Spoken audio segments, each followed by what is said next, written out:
Bismillahirrahmanirrahim.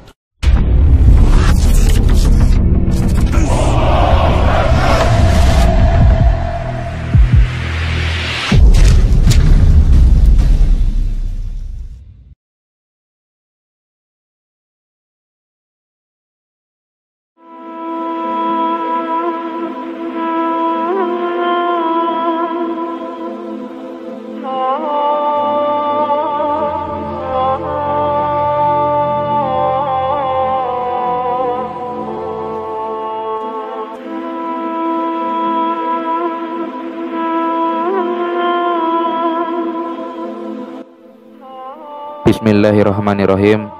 Assalamualaikum warahmatullahi wabarakatuh. Pada kesempatan kali ini saya akan membahas sejarah mengenai kehidupan bangsa yang disebut dengan bangsa barbarian. Nah, tujuan saya menyampaikan sejarah ini adalah untuk menambah wawasan kita semua agar kita mengetahui pembahasan mengenai sejarah-sejarah terdahulu dan kita dapat mengambil pelajaran dari sejarah-sejarah yang telah lalu. Langsung saja kita masuk ke pembahasannya. Di masa lalu, bangsa Romawi dan bangsa Jerman memiliki sejarah konflik yang sangat panjang. Keduanya seakan-akan tidak dapat bersatu dan selalu berusaha untuk saling menaklukkan wilayah kekuasaannya satu sama lain. Tidak hanya bangsa-bangsa Romawi saja, akan tetapi orang-orang gaul yang wilayahnya cukup dekat dengan Jerman pun tidak memiliki hubungan yang baik dengan orang-orang Jerman. Bangsa Romawi menganggap bahwasanya orang-orang Jerman sebagai suku-suku ganas yang suka berperang dan tidak berbudaya. Sehingga ketika itu orang-orang Romawi menyebut orang-orang Jerman ini dengan sebutan barbarian.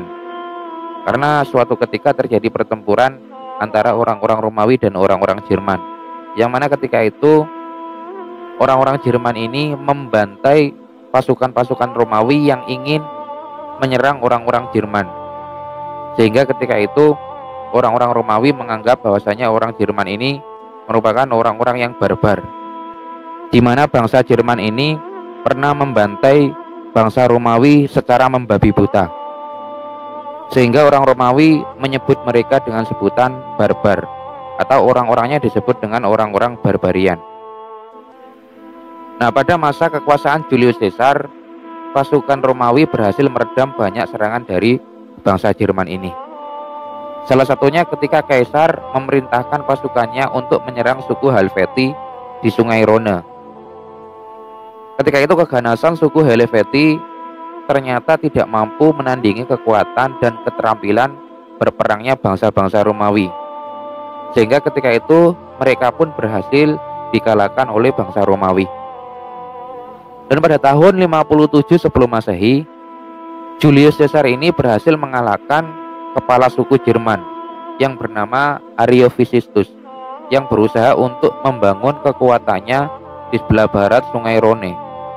Saat itu Julius Caesar bertugas mempertahankan wilayah perbatasan Kekaisaran Romawi dari penyerangan yang dilakukan oleh bangsa-bangsa lain. Strategi yang paling terkenal yang dilakukan oleh Julius Caesar untuk mengalahkan bangsa Jerman adalah dengan membangun sebuah jembatan yang melintasi Sungai Rhine yang terletak di dekat kota Bonn. Kemudian pasukan Romawi lalu melintasi jembatan itu dan menyerang habis-habisan bangsa Jerman yang ada di seberang sungai. Kemudian setelah selesai, mereka kembali dan menghancurkan jembatan tersebut, sehingga menutup akses untuk menuju wilayah Romawi. Setelah pemerintahan Gaius Octavianus, kemudian Romawi memindahkan pasukannya ke sebelah utara dan selatan perbatasan Rhine yang telah dibangun oleh Julius Caesar. Saat itu beberapa suku Jerman mencoba untuk menginvasi wilayah di sekitarnya. Pasukan Romawi di utara dan selatan Rhine pun menjadi korbannya. Dan ketika itu Jerman pun berhasil menduduki beberapa wilayah di sana, di mana peristiwa ini terjadi pada tahun 16 sebelum Masehi. Akan tetapi kekuatan bangsa Jerman yang mulai terbentuk itu segera diantisipasi oleh pasukan Tiberius dan Drusus, putra tiri Kaisar Octavianus. Nah, Drusus ini memimpin pasukannya untuk menghentikan invasi Jerman di wilayah Gaul pada tahun 12 sebelum Masehi.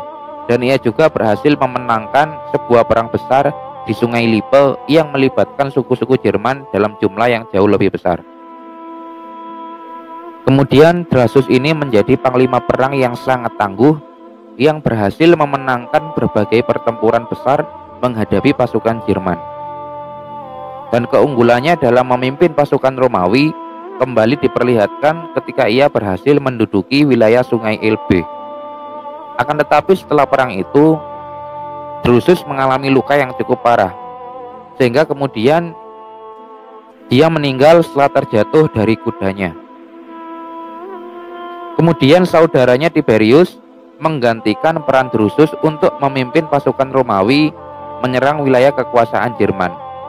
Dan pada tahun 4 Masehi, Tiberius ini memimpin kekuatan laut dan darat Romawi menuju Sungai Elbe. Setelah berhasil menaklukkan wilayah itu, Tiberius memberikan kekuasaannya kepada Faro dan memilihnya sebagai gubernur baru di Elbe.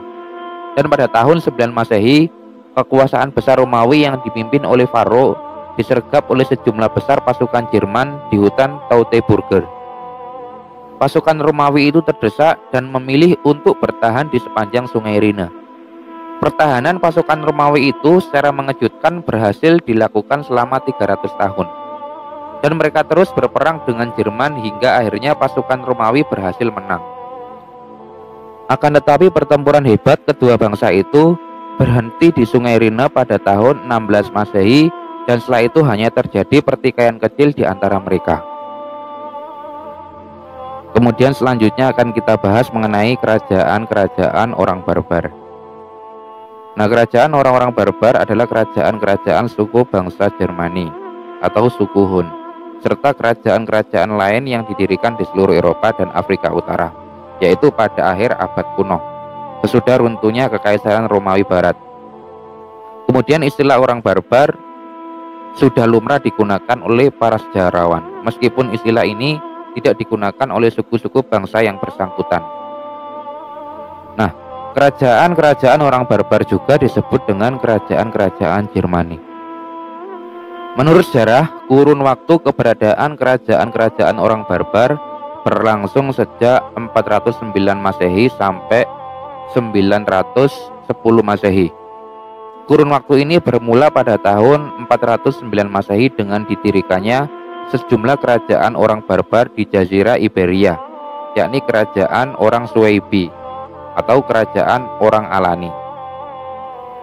Kemudian kurun waktu ini berakhir ketika kerajaan Asturias terpecah belah pada tahun 910 Masehi. Dan kerajaan Asturias ini didirikan oleh seorang bangsawan Visigot yang bernama Pelagius dari Asturias, yang berasal dari Jazirah Iberia. Nah, pada masa runtuhnya kerajaan Asturias, mayoritas penduduk Jazirah Iberia bertutur dalam bahasa Latin Pasar, dan hanya segelintir saja yang bertutur dalam dialek-dialek Visigot dan Vandal dari rumpun bahasa Jerman Timur. Kemudian kerajaan-kerajaan yang paling jaya dan disegani di antara kerajaan-kerajaan orang barbar adalah kerajaan yang didirikan oleh Raja Franka. Nah, kerajaan orang Franka yang didirikan sejak abad keempat sampai dengan abad kelima ini tumbuh menguasai sebagian besar kawasan Eropa Barat. Lalu kemudian berkembang pada awal abad pertengahan menjadi Kekaisaran Katolik, dan akhirnya pecah menjadi Kerajaan Prancis dan Kekaisaran Romawi Suci pada puncak abad pertengahan. Kemudian kerajaan-kerajaan besar lainnya adalah kerajaan orang Visigot dan kerajaan orang Ostrogoth yang didirikan pada abad kelima. Wilayah kerajaan orang Ostrogoth direbut kembali oleh Kekaisaran Romawi Timur pada era 550-an. Sementara kerajaan orang Visigot bertahan sampai memasuki abad ke-8. namun akhirnya jatuh ke tangan bala tentara Muslim yang menginvasi Spanyol, yang ketika itu dipimpin oleh panglima Islam yang bernama Tariq bin Ziyad. Nah, kemunculan kerajaan-kerajaan orang barbar menandai masa peralihan dari akhir abad kuno ke awal abad pertengahan yang berlangsung pada abad ke-6 dan abad ke-7. Tata pemerintahan kerajaan-kerajaan ini lambat laun menggantikan sistem pemerintahan Romawi di bekas wilayah kekuasaan Romawi Barat, khususnya di dua prefektur barat yakni Galia dan Italia. Nah, kerajaan-kerajaan orang barbar adalah kerajaan-kerajaan mitra Kekaisaran Romawi. Bahkan sesudah Kekaisaran Romawi Barat runtuh pada tahun 476, kerajaan-kerajaan ini masih menganggap dirinya sebagai bawahan Kaisar Romawi Timur, sekurang-kurangnya secara nominal. Keterikatan sejarah dengan Kekaisaran Romawi ini merenggang pada penghujung abad ke-6.